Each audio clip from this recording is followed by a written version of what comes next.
We're live? You're live. Hi. Hello, Facebook land.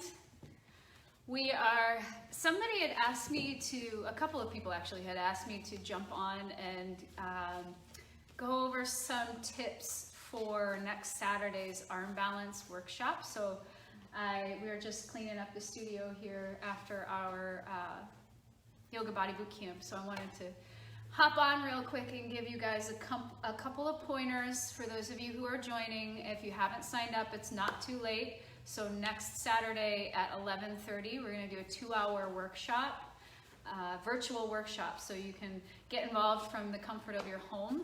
The wonderful thing about that is you have blocks, you have your couch, you have pillows, you have lots of things to fall into. So when you get into these arm balances, you don't have to feel so scared to fall. So that's a great part of practicing at home. We're going to try a lot of fun things, and we're going to use a few props. If you have them at home, great. If you don't have them, no worries. We'll work without them. I'm not going to ask you to go out and buy them, but certainly if you want to order them from Amazon, you can order them now and they'll be there by next Saturday. The blocks that we're going to use 2 blocks. And then you may want a strap, and it doesn't have to be a strap. You can also use a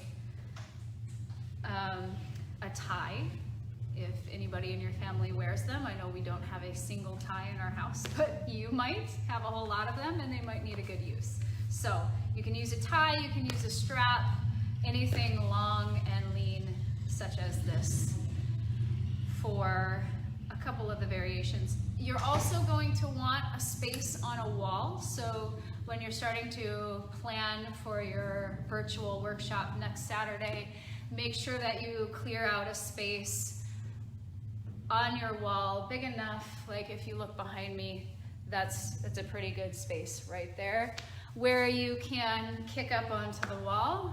And if you have any artwork, you might want to pull it off the wall, set it aside for a little while, just for that 2 hours. So a couple of things that you want to practice is, one, you want to make sure that your core is engaged when you're moving in and out of arm balances, and a lot of times that's something that we lose touch with. So I wanted to go over just a quick exercise with you guys can do from home. It's simple tabletop. So what you're going to do is you're going to come into this tabletop position, or four post. If you look, I've got knees, hips, shoulders, hands. I'm making 90-degree angles in all 4 points, okay? So when you come into this position, all you have to do for this exercise is just let your belly drop and tilt your tailbone up. This is like cow pose, where your core is actually not engaged, okay? And then to feel your core engagement, you're going to press firmly into your hands, and then you're going to draw your low ribs in and take your sway out of the low back. That's that core engagement that we're going to speak to a lot next Saturday. So make sure you check in and do that. You can do that a couple of times, and you can even stick yourself in front of a mirror.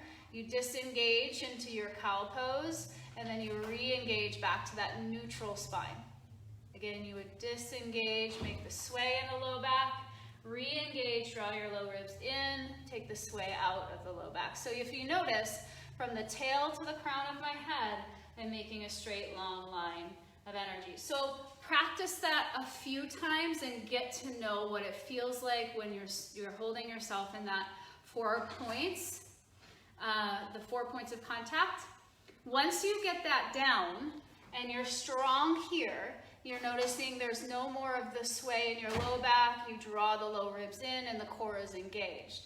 From here, all you have to do to practice a strong plank is you tuck your toes and you lift your knees. In this plank position, you want to send the tail in the direction of the heels, draw the low ribs in, and broaden through your collarbones and open your heart.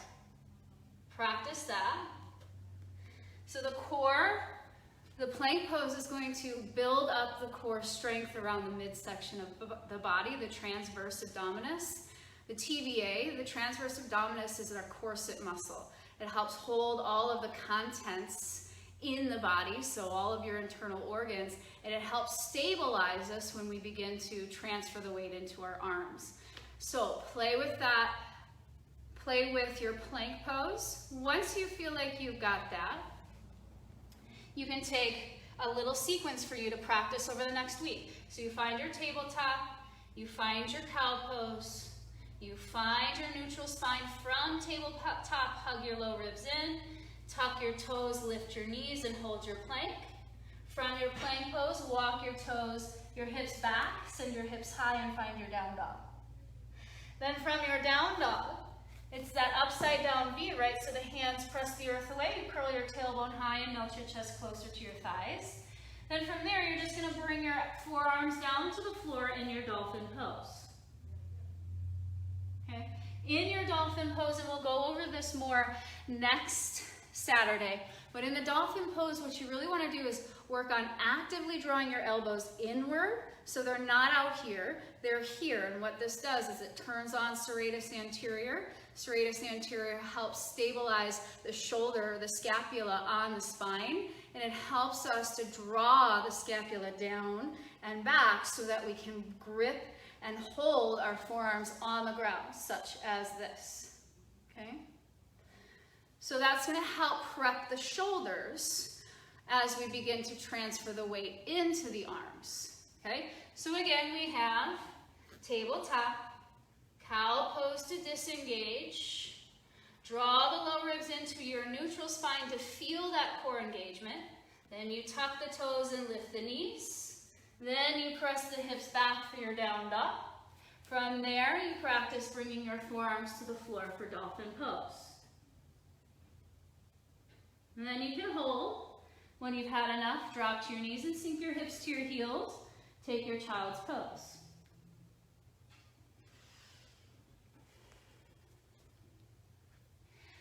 Then from there, I'm just going to give you a couple more exercises to prep you for next week. Once you feel that down dog, you do that a couple of repetitions. You come into your child's pose. And then from child's pose, you'll come back to that tabletop and again practice, disengage, re-engage, tuck the toes and send the hips high, and then you'll step your feet to the outer edges of your hands, and you'll bend your knees, sit your hips right in between your heels. So this is called Malasana. Okay, in this position, we're pressing the outer elbows to the inner knees, and then we broaden through the collarbones almost as if we were going to pull our heart through our thumbs. This is a prep pose for Bakasana or crow pose or Kakasana crane pose.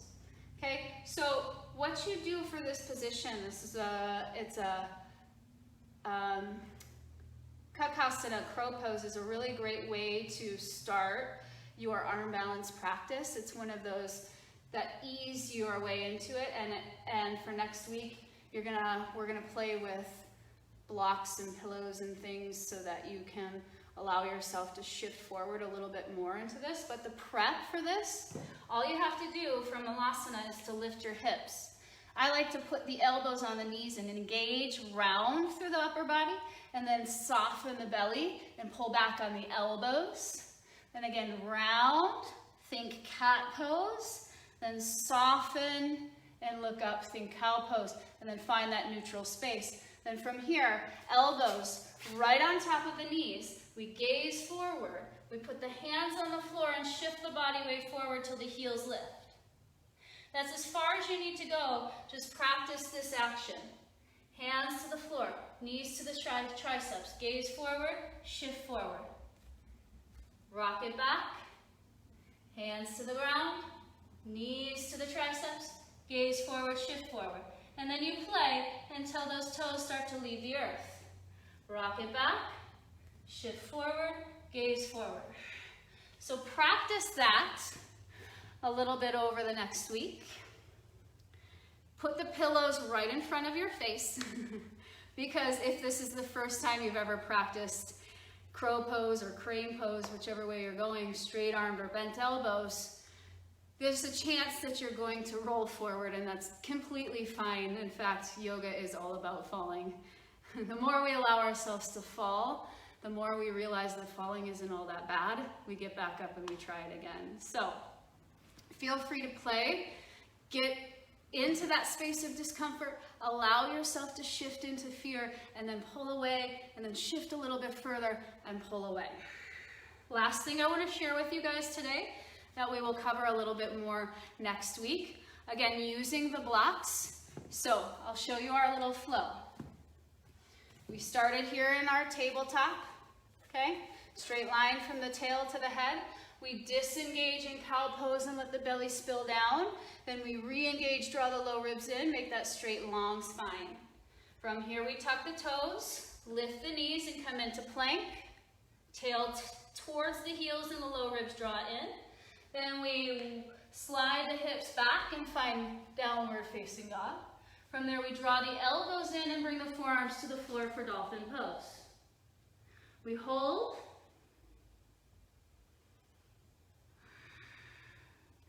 Magnetize the elbows towards each other, breathe.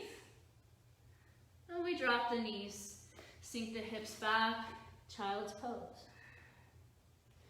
From child's pose, we shift forward back to that tabletop, tuck the toes, send the hips high, walk the feet to the outer edges of the hands, sit the hips in between the heels.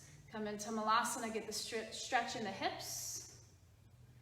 Then we lift the hips halfway, put the elbows on top of the knees.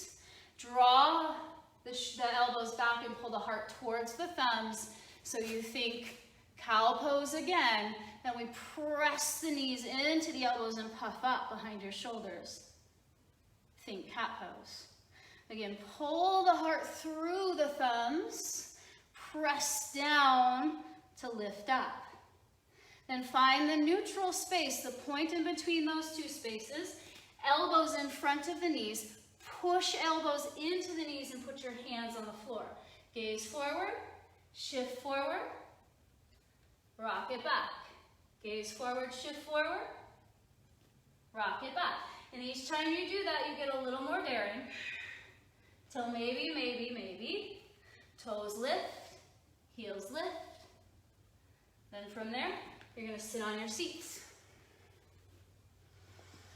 Once you make it onto your seat, you're gonna hold the blocks. Again, if you don't have them, you can use a big fat book on both sides, or you really don't need anything.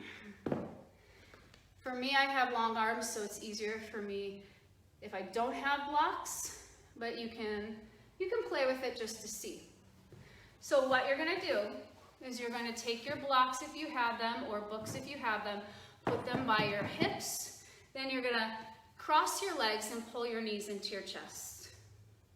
You're gonna give them a nice tight squeeze. Then you're gonna lean back, you're gonna lift your heels. Flex the toes toward the nose. Squeeze even tighter with your arms. Then keep that tension, but release your arms. And notice as soon as you do that, your legs go open like this. So you squeeze tighter. Remind yourself, I'm gonna keep this tension, right? Hug tight. Then keep the tension, extend the arms. From there, you're gonna plant your hands right on top of the blocks. Press the earth away. See if you can pick up your hips. Then you'll sit back down, squeeze in, extend the arms. Notice if you've lost it, hug it tight again. Keep it tight, extend your arms, plant your hands, pick up your hips, and set it back down. From there, you'll take the blocks, set them to the side, roll out the wrists, reach your arms up, take a twist to the right, reach your arms up, make sure you're breathing, take a twist to the left, and come back to center. So that's a tiny little sequence, a little prep that will get you guys ready for our arm balance workshop, virtual style, next Saturday. I look forward to seeing you all there. If you haven't signed up, make sure you get on and register. We're hoping that you can all join us and share some of these fun little ways to dive deeper into your practice.